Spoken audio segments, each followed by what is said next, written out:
Hello friends, welcome to Seed Learnopedia. कैसे आप सब? हम आपके लिए लेकर आए हैं 4 अगस्त के कुछ इंपॉर्टेंट करंट अफेयर्स। अगर आपने हमारे प्रीवियस वीडियोस नहीं देखे तो जाकर जरूर देखिएगा और हमारे चैनल को लाइक शेयर सब्सक्राइब जरूर कीजिएगा और इस वीडियो को भी अंत तक देखिए ताकि आपको नई नई चीजें सीखने को मिले और आपके एग्जामिनेशन की प्रिपरेशन जो है वो और भी बेहतर तरीके से होती रहे। तो चलिए शुरुआत करते हैं आज के पहले सवाल से। आज का पहला सवाल है, over 148,995 crore rupees GST revenue has been collected in July 2022। तो इसने पूछ लिया है कि जीएसटी में क्या क्या चीजें यहां पर मिली हुई है, कौन से टैक्सेस को मिलाकर जीएसटी बनाया है, इनमें से कौन सा टैक्स नहीं है उसमें। तो लग्जरी टैक्स होता है, एंट्री टैक्स होता है, परचेस टैक्स होता है, स्टैम्प ड्यूटी नहीं होता। तो आंसर होगा 1, 2 एंड 3।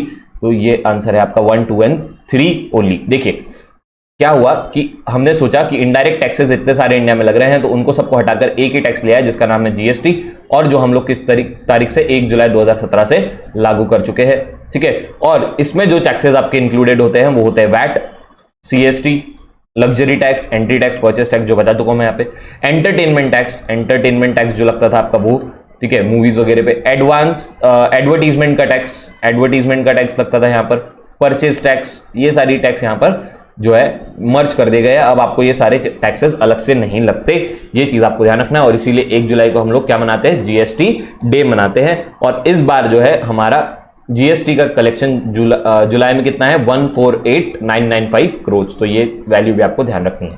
चलिए अगले सवाल पे चलते हैं। अगला सवाल है, which of the following warship conducted the maritime partnership exercise with French warship in the North Atlantic Ocean. North Atlantic Ocean में ये हुआ है। तो इंडिया के साथ साथ किसका हुआ है? फ्रांस का हुआ है। ये चीज आप ध्यान रखेंगे। इंडिया की तरफ से जो गया था उसका नाम है आईएनएस तरकश। तो यहां पर सही आंसर होगा आईएनएस तरकश। और फ्रांस की तरफ से जो आया था उसका नाम है, फ्रांस की वॉरशिप एफएस सोम। तो ये चीज आपको फ्रांस की याद रखनी है। चलिए, तो यहां पर आपको याद रखना है आईएनएस तरकश, यहां पर सही आंसर होगा। चलिए अगले सवाल पे चलते हैं। S Ramesh retired as the managing director of the Bharat petro resources limited अभी। तो भारत पेट्रो रिसोर्सेज जो है वो होली सब्सिडरी है कौन सी कंपनी की? तो ये मैं आपको पहले ही बता चुका हूं, ये है भारत पेट्रोलियम की subsidiary company. Bharat petro resources ये जो है, इनके जो एमडी सीईओ है, एमडी जो थे एस रमेश, वो रिटायर हो रहे हैं। और ये जो है 31 जुलाई को रिटायर हो रहे हैं, जिन्होंने 36 साल तक 36 ईयर्स तक के यहां पर भारत पेट्रो रिसोर्सेज में सर्विसेज अपनी दी हुई है। भारत पेट्रो रिसोर्सेज से एक चीज आप ध्यान रखेंगे जो अभी रिसेंटली मैं आपको बता चुका हूं कुछ दिन पहले करंट अफेयर्स में ही, कि भारत पेट्रो रिसोर्सेज जो है ये भारत पेट्रोलियम के अंडर में आती है। और इनको सेंट्रल गवर्नमेंट ने, कैबिनेट ने एक 1.6 बिलियन डॉलर्स का अलग से एक्स्ट्रा इन्वेस्टमेंट दिया है कि आप जाके कहां इन्वेस्टमेंट करिए? ब्राजील में करिए, अगर आपको याद होगी ये चीज तो। ठीक है, तो ये चीजें आप ध्यान रखेंगे। अगले सवाल पे चलते हैं। अगला सवाल है, which of the following telecom providers acquired the spectrum of 700 megahertz, 800 megahertz, 1800 megahertz, 3300 megahertz और 26 gigahertz band in the auction of department of telecommunication. Department of telecommunication ने अभी क्या किया था? ऑक्शन किया था ये सारे बैंडविड्थ का। किस चीज के लिए? स्पेक्ट्रम के लिए। तो रिलायंस, आपको याद रखना है, रिलायंस जियो इन्फोकॉम, इन्होंने क्या किया है? ये डील को एक्वायर किया है, ऑक्शन को यहां पर इन्होंने जीता है। तो सही आंसर होगा जियो। ठीक है, और ये टेक्नोलॉजी को इसके लिए ये लोग यूज कर पाएंगे अब 20 सालों तक, 20 ईयर्स। और 20 ईयर्स यूज करने के लिए इनका जो अमाउंट है वो है 88078 करोड़। इतने पे ये डील पक्की हुई है। और इसका जो पैसा आपको देना है वो देना है 20 इक्वेटेड इंस्टॉलमेंट्स में, मतलब 20 साल का 20 इंस्टॉलमेंट्स में आप देंगे, यानी हर साल आप थोड़ा थोड़ा पैसा देंगे। और हर साल आप पैसा देंगे मतलब एक साथ नहीं दे रहे तो आपको थोड़ा इंटरेस्ट भी देना होगा। तो 7.2% का आपको क्या देना है? Compound interest, not simple interest. तो ये सारी चीजें आपको पता होनी चाहिए। एक चीज आपको पता होना चाहिए कि रिलायंस जियो इन्फोकॉम के आपके जो हेड है वो है आकाश अंबानी। चलिए अगले सवाल पे चलते हैं। अगला सवाल है, in July 2022 vice president M Venkaiah Naidu ने प्रेजेंट किया है प्रेसिडेंट कलर्स अवार्ड्स। तो ये किसको दिया जाता है, कौन से फील्ड में दिया जाता है? तो आप ध्यान रखेंगे कि एम वेंकैया नायडू ने रिसेंटली क्या किया है? तमिलनाडु पुलिस को क्या किया है? ये अवार्ड दिया गया है। तो सही आंसर क्या होगा? Military units. कि कौन से फील्ड में दिया जाता है? मिलिट्री यूनिट्स में दिया जाता है। कि जब कोई मिलिट्री यूनिट या पुलिस डिपार्टमेंट एक्सेप्शनल सर्विस देता है, कितने साल के लिए एक्सेप्शनल सर्विस देता है? 25+ ईयर्स के लिए, कम से कम 25 सालों के लिए एक्सेप्शनल सर्विस दे रहा है, तो उसको यह दिया जाता है अवार्ड, जिसको कहा जाता है राष्ट्रपति का निशान। राष्ट्रपति राष्ट्रपति का निशान, तो ये ध्यान रखेंगे, जिसको आप इंग्लिश में कहते हैं प्रेसिडेंट कलर्स अवार्ड। और ये किसी भी मिलिट्री या पुलिस डिपार्टमेंट के लिए एक हाईएस्ट ऑनर अवार्ड होता है, हाईएस्ट ऑनर अवार्ड होता है, ठीक है, जब वो पीस और वार के डिपार्टमेंट में काम कर रहे हैं। आइदर वो पीस के लिए काम कर रहे हैं, आइदर वो वॉर के लिए काम कर रहे हैं, ठीक है। चलिए अगले सवाल पे चलते हैं। अगला सवाल है, India said to be the part of 17 nation mega air combat exercise in Australia, what is the name of the exercise. तो ऑस्ट्रेलिया में क्या होने वाला है, रिसेंटली ऑस्ट्रेलिया में होने वाला है एक मेगा एयर कॉम्बैट की एक्सरसाइज, जहां पर क्या होने वाला है, 100 से ज्यादा एयरक्राफ्ट आएंगे, 100 से ज्यादा एयरक्राफ्ट आएंगे, 17 प्लस नेशंस के आएंगे यहां पर पार्टिसिपेट करेंगे, और 17 प्लस नेशन से 2500 मिलिट्री पर्सोनल, 2500 मिलिट्री के पर्सोनल यहां पर आएंगे और हिस्सा लेंगे बढ़ चढ़कर। तो ये जो एक्सरसाइज का नाम है पिच ब्लैक, तो सही आंसर होगा यहां पर, इसका नाम क्या है, पिच ब्लैक। और ये नाम किसने दिया है, royal Australian air force, royal Australian air force, जो कि ये कंडक्ट भी कर रहा है। तो इंडिया इसका पार्ट होगा क्या, जी हाँ, इंडिया इसका पार्ट होने वाला है। तो वो 17 नेशंस जो है उसमें इंडिया भी मौजूद है। चलिए अगले सवाल पे चलते हैं। अगला सवाल है, which of the following is said to collaborate with REMC for the development of the green projects of the Indian railway. Indian railways का ग्रीन प्रोजेक्ट के लिए REMC ने किसके साथ टाई अप किया है, तो सही आंसर होगा यहाँ पे TERE, तेरी का मतलब होता है the energy and resources energy of India, and resources of India. ये जो डिपार्टमेंट है, ये जो कंपनी है, इसके साथ क्या कर रही है, टाई अप कर रही है REMC किस चीज के लिए, ग्रीन प्रोजेक्ट्स के लिए, ठीक है, ग्रीन प्रोजेक्ट्स। पेन टैब में थोड़ी सी दिक्कत हो रही है, शायद हैंडराइटिंग आपको सही नहीं लग रही होगी, पर थोड़ा सा इग्नोर करिएगा, ठीक है। यहां पर आप याद रखेंगे कि REMC एक जॉइंट वेंचर है किसका, मिनिस्ट्री ऑफ रेलवेज और रिट्स लिमिटेड का। वैसे ही आपको मैं बता दूं कि टेरी के जो हेड है, यानी उनके जो DG है, उनका नाम है विभा धवन, और REMC इनके जो हेड है, जिसका नाम है CEO, इनका नाम क्या है, अजय कुमार सिंघल।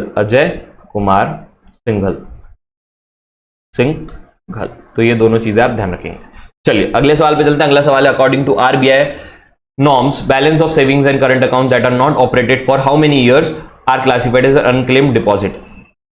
RBI का ऐसा नॉर्म कहता है कि अगर आपका जो बैलेंस सेविंग अकाउंट और करंट अकाउंट्स में है, अगर वो 10 साल तक के क्लेम नहीं किया जा रहा, 10 ईयर्स तक के, उसमें कोई भी ऑपरेशन नहीं हो रहा, मतलब कोई डिपॉजिट नहीं हो रहा, कोई विड्रॉल नहीं हो रहा, कुछ भी ऑपरेशन उसमें अगर 10 सालों तक नहीं हो रहा, तो यहां पे सही आंसर होगा 10 ईयर्स।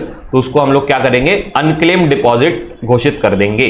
और अनक्लेम्ड डिपॉजिट जो है वो बैंक किस चीज के लिए यूज करती है, वो अपने डिपॉजिटर को एजुकेट वगैरह करने के लिए, मतलब अपने जो भी डिपॉजिटर है एजुकेशन उसके लिए, उनके अवेयरनेस प्रोग्राम के लिए, एडवर्टीजमेंट्स के लिए, ये सारी चीजों के लिए वो यहाँ पर ये अनक्लेम्ड डिपॉजिट्स फिर यूज करती है। बैंक वो कर सकती है, उनका मानना ये होता है, उनका कहना यह है कि 10 साल में अगर कोई नहीं आया तो अब भी कोई नहीं आएगा पैसा लेने, ऐसा उनका कहना है। तो अनक्लेम्ड डिपॉजिट इंडिया में जो है वो कितने हो गए हैं, 48,262 करोड़ के आसपास, जो कि पिछले बार कितने थे, 39,264 करोड़। तो इसका मतलब वो बढ़ गए हैं। सबसे ज्यादा अनक्लेम्ड डिपॉजिट जहां है वो है तमिलनाडु में, उसके बाद है पंजाब में, और नेक्स्ट सबसे ज्यादा है जो है वो है गुजरात में। तो तमिलनाडु में ऐसे बहुत सारे लोग हैं जो अपने क्लेम्स क्या कर रहे हैं, डिपॉजिट जो है वो क्लेम ही नहीं कर रहे हैं। चलिए अगले सवाल पे चलते हैं। अगला सवाल है, द SVC कोऑपरेटिव बैंक, इन्होंने MSME के लिए किसके साथ साइन अप किया है, तो आप ध्यान रखेंगे यहां पर SCB कोऑपरेटिव बैंक प्लस किसके साथ, सिडबी, इन्होंने क्या किया है एक साथ, किस चीज के लिए, क्रेडिट फ्लो, कि भाई क्रेडिट फ्लो जो है MSME में वो अच्छे तरीके से हो, इसलिए हम लोग क्या कर रहे हैं, एक साथ ये कर रहे हैं। और सिडबी ने पहली बार किसी अर्बन कोऑपरेटिव बैंक के साथ क्या किया है, फर्स्ट टाइम एक MOU साइन किया है। तो सही आंसर होगा यहाँ पे सिडबी। चलिए अगले सवाल पे चलते हैं। अगला सवाल है, the minimum paid up capital of small finance bank कितना होगा, ठीक है। देखिए सेंट्रल बैंक ऑफ इंडिया जो भी है आपका RBI, उन्होंने एक नए नॉर्म्स लेकर आए हैं कि मिनिमम पेड अप कैपिटल जो होता है, paid up capital small finance bank के लिए, ये पहले 100 करोड़ होता था, पर इनको बढ़ाकर उन्होंने कर दिया 200 करोड़ कम से कम हमको चाहिए। तो यहां पर सही आंसर होगा मिनिमम कितना चाहिए, 200 करोड़। अब 100 करोड़ से बात नहीं चलेगी। पुराना कितना था, ओल्ड वाला कितना था, 100 करोड़। तो अगर आपको पूछेगा कि पहले कितना था तो आप लिखोगे 100 करोड़, अगर आपको पूछेगा कि अब कितना है तो आप लिखोगे 100। 200 करोड़। और अगर आपको स्मॉल फाइनेंस बैंक की लिस्टिंग में आना है, ठीक है, तो जिस साल आपके 500 करोड़ का नेटवर्थ हो जाएगा, उसके 3 साल के अंदर में, 3 इयर्स के अंदर में आपको क्या करना है, क्लेम करना है, मतलब लिस्ट में आने की कोशिश करना है। चलिए कुछ फैक्ट्स देख लेते हैं। जैसे वर्ल्ड बैंक ने इंडिया में कंट्री डायरेक्टर जो है, इंडिया के कंट्री डायरेक्टर फॉर इंडिया बनाया है ऑगस्टे को, ऑगस्टे, ठीक है, ये नाम याद रखेंगे आप। उसके बाद 44th चेस ओलंपियाड जो है, ओलंपियाड, ये इंडिया में हो रहा था, ठीक है, इंडिया में कहां पर, चेन्नई में हो रहा था, जिसके लिए मैंने आपको बताया था कि इसके लिए ए.आर. रहमान ने एक गाना भी लिखा है जिसका नाम है वनक्कम चेन्नई। तो ये जो है तानिया सचदेव ने जीता है, तानिया सचदेव, ठीक है, Indian women grand master Tania Sachdev, इन्होंने ये जीत लिया है। नेक्स्ट, केरला ने एक स्कीम लेकर आई है, जिसका नाम है, जिसको उन्होंने बोला है कि हम लोग क्या करेंगे, आंगनवाड़ी के जो बच्चे होंगे, आंगनवाड़ी के जो भी हमारे बच्चे होंगे, उनको हम लोग क्या करने वाले हैं, एग्स और मिल्क प्रोवाइड करेंगे, ताकि उनका न्यूट्रिशन जो है वो बहुत ज्यादा सही तरीके से होते रहे और उनको एटलीस्ट बेसिक न्यूट्रिशन तो मिले, एग्स और मिल्क तो मिले कम से कम, और उनका पोषण जो है वो अच्छी तरीके से होते रहे। फिर वेस्ट बंगाल ने कहा है कि हम लोग क्या करेंगे, 7 न्यू डिस्ट्रिक्ट्स जो है वो ऐड करने जा रहे हैं हमारे स्टेट में, और इससे हमारी जो डिस्ट्रिक्ट की काउंट्स हो जाएंगे वो 20 हो जाएगा, पहले 23 था, अब 7 मिल जाएगा, तो दोनों मिला के 30 हो जाएंगे, ठीक है। उसके बाद एक चीज आपको ध्यान रखनी है जो कि बहुत इंस्पायरिंग भी है, कि कॉमनवेल्थ गेम्स में इंडिया की सबसे यंगेस्ट प्लेयर जो है, इंडिया की सबसे यंगेस्ट प्लेयर जिनका नाम है, इंपॉर्टेंट है, इंस्पायरिंग है, उनका नाम है अनाहत सिंह, ठीक है, अनाहत सिंह। ये क्या करती हैं, ये स्क्वॉश गेम खेलती है, स्क्वॉश जो होता है वो गेम ये खेलती है, और ये महज 14 ईयर्स ऑफ एज की है, जो अभी सिर्फ क्लास 9th में पढ़ रही है, ठीक है। तो ये चीज आप ध्यान रखेंगे, एक इंस्पायरिंग है, इतनी छोटी लड़की वहां तक पहुंच गई है, ठीक है। Thank you so much. आप हमारे करंट अफेयर्स पढ़ते रहिए, रिवाइज करते रहिए, और हमारे चैनल को लाइक शेयर सब्सक्राइब कीजिए, और हमें कमेंट करके बताइए कैसे लग रहा है आपको ये series. Thank you so much.